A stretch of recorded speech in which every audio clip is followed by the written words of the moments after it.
রশিদ, দেখছিস এবার ধানের ফলন? আমার বাপ দাদার আমলেও এত ফলন দেখিনি। গত 3 বছর ধরে একটানা ভালো হচ্ছে। তা তো দেখছি। সেটা ঠিক বলেছ মাতব্বর। মাছও এবার ভালো পাচ্ছি। নদীতে জাল ফেললেই ভর্তি হয়ে উঠে আসছে। আমার ছেলে নুট্টু বলে, বাবা এত মাছ কি করব? আমি চুপ করতে বলি, সুখের সময় সুখটা ভোগ কর। হ্যাঁ বলি, হ্যাঁ হ্যাঁ। প্রত্যেক জেলে এটাই বলছে। কাল তো একেবারে 2 মণ ইলিশ উঠলো। এত ইলিশ আমার বাবাও পায়নি কোনোদিন। এইটা ঠিক কথা। সুখের সময় সুখ ভোগ করতে হয়। কিন্তু কি জানিস, এই গ্রামে একজন আছে যার সুখ দেখলেই গা জ্বলে। সারাদিন ঘুরে ঘুরে বলে বিপদ আসছে, জল আসবে, সব ভেসে যাবে। এইসব বলে বেড়ায় ওই পাগল ফুলমতি। বুড়ি তো আজকাল আরো বেশি বলছে। কালকে আমাকে ধরে বলল, রশিদ তুই নদীর ধারে থাকিস, তুই তো দেখ জল কেমন করে বাড়ছে। আমি তো বুঝলামই না কি বলতে চায়। ওর মাথা খারাপ হয়ে গেছে। এই বয়সে একা থাকে, কেউ নেই। তুই ওর কথায় কান দিস না। সবাইকে বলে দিয়েছি ওর কাছে যাবে না। কেউ শোনে না পাগলের কথা। না না, কান দিই না তো। বেচারি কিছু না, শুধু পাগল। যাক ওর কথা বল। কাল হাটবারে কত মন মাছ নিয়ে যাবি? আমি ভাবছি এবার শহরেও মাছ পাঠাবো। রহিমের গাড়িতে চাপিয়ে দিলেই হলো। 4-5 মণ তো হবেই। নূরকে বলেছি রাতে আবার জাল ফেলতে, সকালে তুলবো। দাদি, কি করছো এত সন্ধ্যেবেলায়? এত কলা গাছের খোল দিয়ে কি হবে? বস বাবা নূর, তুই আসবি জানতাম। তোর বাবা তো আর আসে না মাতব্বরের ভয়ে। তুই আসিস তাই তোকেই বলি। এই খোলগুলো জোড়া নিয়ে ভেলা বানাচ্ছি। জল যখন আসবে এই ভেলাতেই ভাসবো। জল আসবে মানে? নদী তো শান্ত আছে দাদি। আমি তো রোজ নদীতে যাই বাবার সঙ্গে। গতকালও গেছিলাম, নদীর পাড় শুকিয়ে গেছে দেখলাম। পশ্চিমের আকাশে যে মেঘ জমেছে, ওটা সাধারণ না রে বাবা। সত্যি দাদি? কিন্তু মাতব্বর কাকু তো বলে তুমি পাগল। কালকে হাটের মধ্যে তোমাকে নিয়ে হাসাহাসি করলো সবাই। আমার খারাপ লাগলো জানো তো, কিন্তু আমি কিচ্ছু বলতে পারলাম না। তোর কিছু বলার দরকার নেই। আমি শুধু চাই সবাই বাঁচুক। কিন্তু যে শুনতে চায় না তাকে জোর করে কি শোনাবো? আমি তো গলা ফাটিয়ে বলেছি, ঘরে ঘরে গিয়ে বলেছি। কিন্তু যদি সত্যি বিপদ আসে তাহলে কি করব? সব সময় উঁচু জায়গার দিকে পালাবি। কিন্তু তুমি কি করবে তখন দাদি? আমি আমি এই কলা গাছের ভেলায় ভাসবো। আমি আগে থেকেই অনেক প্রস্তুতি নিয়েছি। সময় হলে জানবি। এখন আর বলবো না। হাশেমের কানে যাবে, সে আমার সব নষ্ট করে দেবে।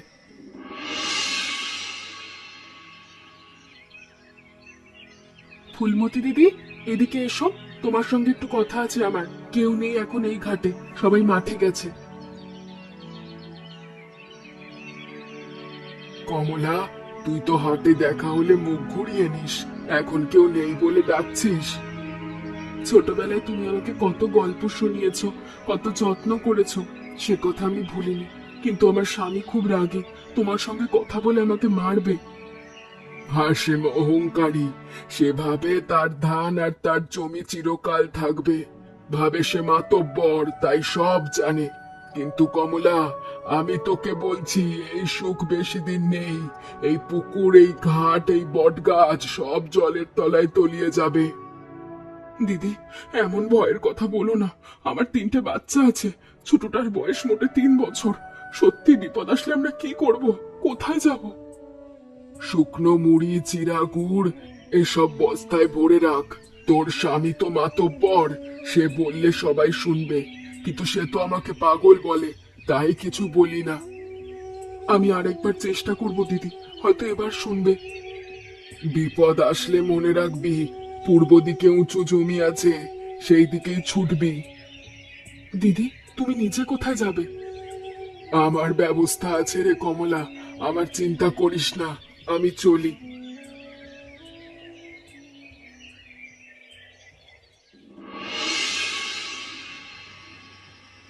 শোনো না, একটা কথা বলবো তোমাকে, রাগ করবে না তো? বলো, কিন্তু আবার যদি সেই পাগল বুড়ির কথা বলো খারাপ হবে। আমি স্পষ্ট বলে দিয়েছি ওই মহিলার সঙ্গে কোনো সম্পর্ক রাখবে না। তবু শোনো না একবার, আজ পুকুর ঘাটে আমার জন্য কেমন সন্দেহ হলো, বুড়ির কথা যদি সত্যি হয়। কমলা, তুমি একটা মূর্খ মেয়ে মানুষ। ওই বুড়ি 3 বছর ধরে বলছে বন্যা আসবে, কই এলো? প্রতি বছর একই কথা বলে আর প্রতি বছর কিছু হয় না। 3 বছর আসেনি বলে কি 4th বছর আসতে পারে না? ছোট ছোট ছেলে মেয়ে আছে গ্রামে, আমাদেরও তো সন্তান আছে। আমাদের ছেলে রাতুল মোটে 3 বছর। একটু সতর্ক থাকলে ক্ষতি কি? ক্ষতি হলো একজনের ভয় 10 জনের ছড়ায়। ভয় ছড়ালে মানুষ কাজ ছেড়ে দেয়, ফসল কাটে না, মাছ ধরে না, তারপর ক্ষতি হয় সবার। তুমি আর এই বিষয়ে কোনো কথা বলবে না, শেষবারের মতো বলছি। ঠিক আছে, আর বলবো না। কিন্তু একটা কথা বলে রাখি, যেদিন বিপদ আসবে সেদিন কিন্তু ফুলমতি দিদি ছাড়া আর কেউ পথ দেখাতে পারবে না। সেদিন মনে পড়বে আমার কথা। কই যাচ্ছিস ফুলমতি? আবার কোনো বাড়ি বাড়ি গিয়ে ভয় দেখাবি? মানুষকে বলবি জল আসছে, জল আসছে, সব ভেসে যাবে? তোর এই পাগলামি আর সহ্য হচ্ছে না আমার।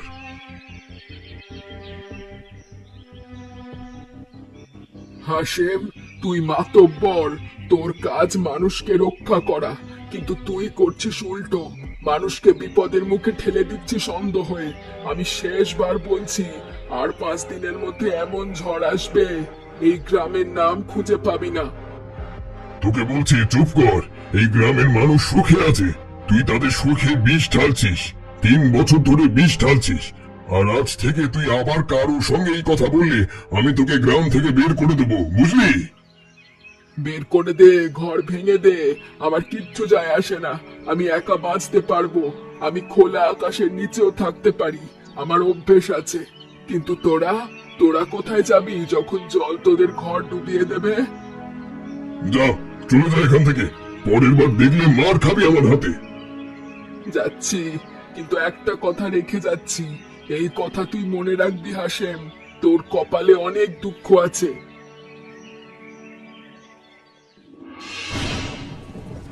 বাবা, বাবা দেখো জল, মেঝেতে জল উঠে আসছে। ফুলমতি দাদি ঠিকই বলেছিল বাবা, এত জল কোত্থেকে আসছে? জল তো হাঁটু ছাড়িয়ে যাচ্ছে। বাবা, মা কোথায়? হায় হায় রে, কি হচ্ছে? এত বড় ঝড় আমি জীবনে দেখিনি। তোর মা রান্নাঘরে ছিল, আমি আমি নিয়ে এসেছি।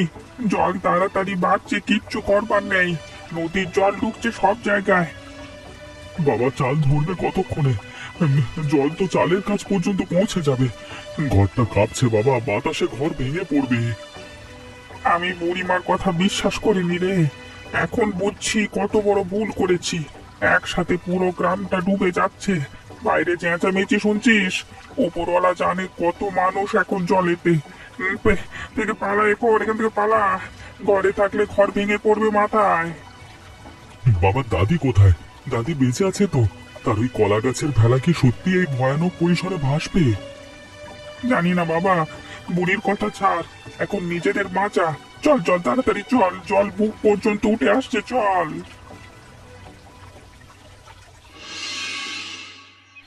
বেঁচে আছি তো আমরা, কিন্তু এটা কোথায় আছি? এ কোন জায়গা? চারিদিকে শুধু জল আর জল। আমাদের গ্রাম কোথায়? কিছু তো দেখতে পাচ্ছি না। রাতুল কোথায়? ওরা ওদিকে আছে, বেঁচে আছে সবাই। রাতুলকে কাঁধে নিয়ে সাঁতরেছে আমি। কমলা, পুরো গ্রাম শেষ হয়ে গেছে। আমি যতদূর দেখতে পাচ্ছি শুধু জল, কোথাও কোনো ঘর নেই, গাছও নেই, সব ভেঙে গেছে। এই বালির চটটায় কোনো রকমে আটকে আছি আমরা। বলেছিলাম তোমাকে কতবার, ফুলমতি দিদি বলেছিল, আমি বলেছিলাম, তুমি শুনলে না, আমাদেরকে চুপ করিয়ে দিলে। চুপ করো কমলা, এখন সব বলে লাভ নেই। আমি জানি আমি ভুল করেছি। এখন ভাবতে হবে কিভাবে বাঁচবো। খাবার নেই, জল নেই, চারিদিকে বন্যার জল, কিন্তু খাবার জল কোথায়? এই নোংরা জল খেলে রোগে মরবো। ফুলমতি দিদি কোথায়? সে বেঁচে আছে? সে তো বলেছিল কলা গাছের ভেলায় ভাসবে। সে যদি বেঁচে থাকে তাহলে হয়তো কিছু একটা উপায় বের করবে। সে তো বলেছিল তার প্রস্তুতি আছে। ফুলমতি পাগল বুড়ি, এই ঝড়ে সে কোথায় বেঁচে থাকবে? এত ঝড়ে কলা গাছের ভেলা টিকবে? বুড়ি মরে গেছে নিশ্চয়। আমার কথা না শুনে যদি মানুষ ওর কথা শুনতো তাহলে বাঁচত। বাবা, এভাবে কতদিন থাকবো আমরা? চারিদিকে জল কমছে না, খাবার নেই, কিচ্ছু নেই। মাতব্বর কাকু ওদিকে বসে আছে, তাকেও দেখো একদম চুপচাপ। কালকে রাতে দুজন মারা গেছে বাবা। জানি বাবা, কিন্তু এই বালির চর কতক্ষণ থাকবে? জল উঠলে সবই তো ভেসে যাবে। নূর, আমি একটা কথা ভাবছি আর নিজেকে ক্ষমা করতে পারছি না। ফুলমতি বুড়ির কথা আগে শুনলে এসব হতো না।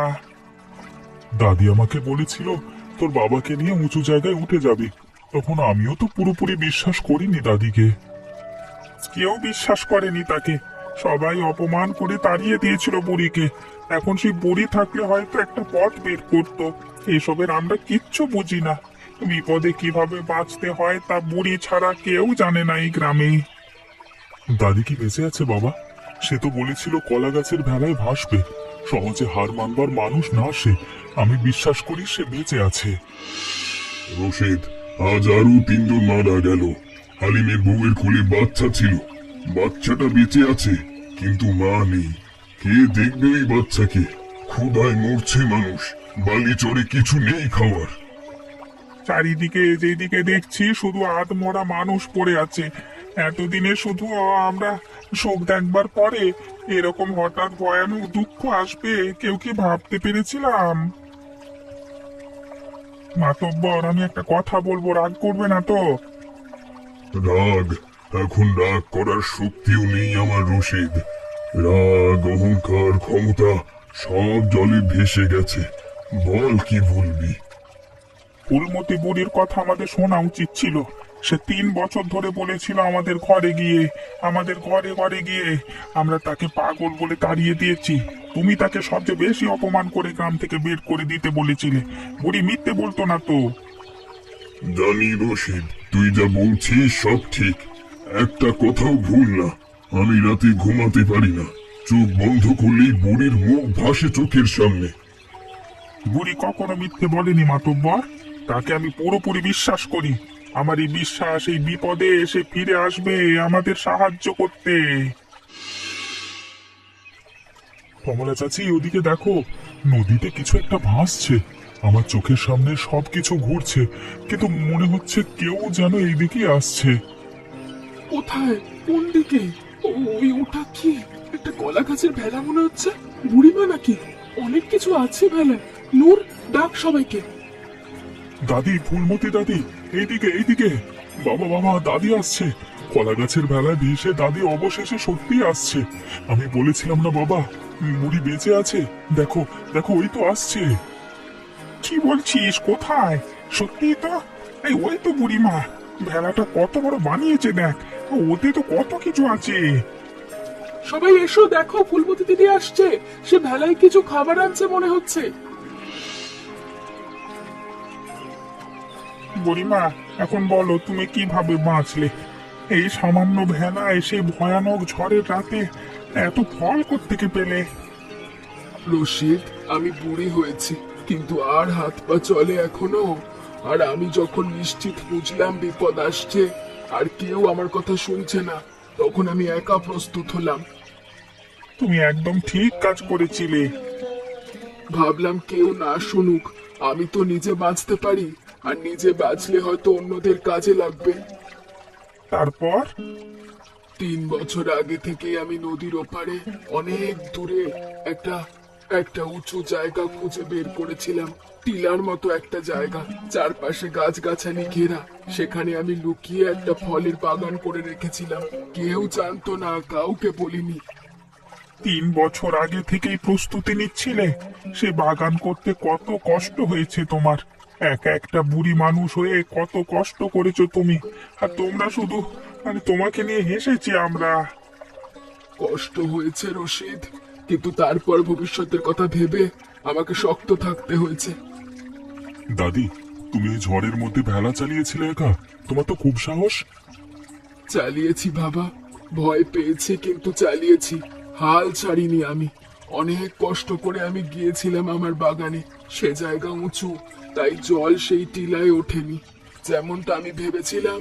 আমি কিছুদিন সেখানে ছিলাম ফল খেয়ে, বৃষ্টির জল জমিয়ে তারপর তোদের কাছে ফিরলাম। আমাদের কথা মনে হলো তোমার? আমরা তোমাকে কত অপমান করেছি, তাড়িয়ে দিয়েছি, পাগল বলে হাটে তোমাকে নিয়ে হাসাহাসি করেছে মানুষ, আর এই অবস্থার মধ্যেও তোমার আমাদের কথা মনে পড়লো।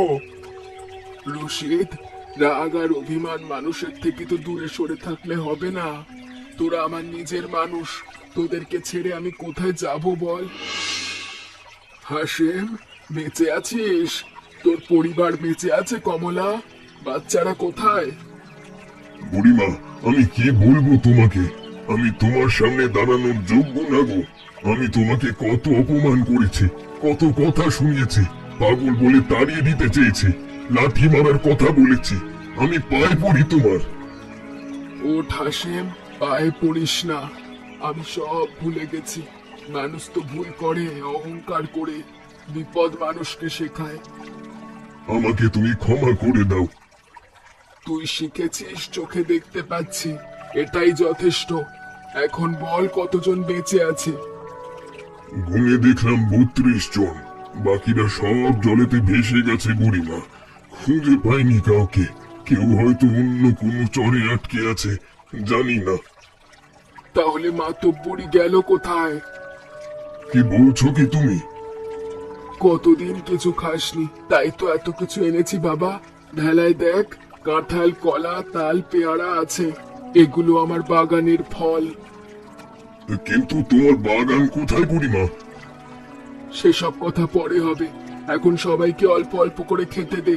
আগে বাচ্চাদের দে, তারপর তোরা খা। তুমি বাগান করেছিলে কবে? কেউ তো জানতো না।